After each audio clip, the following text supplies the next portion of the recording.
Put together. To assemble or combine different parts to create something. Put together is commonly used when talking about assembling physical objects or organizing ideas and people. It can be used in both literal and figurative contexts.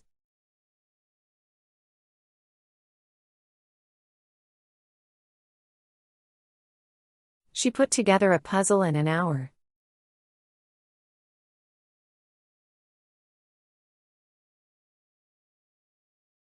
They put together a plan for the project.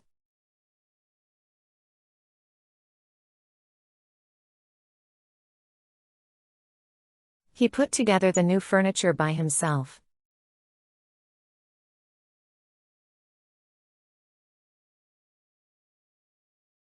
We put together a team for the competition.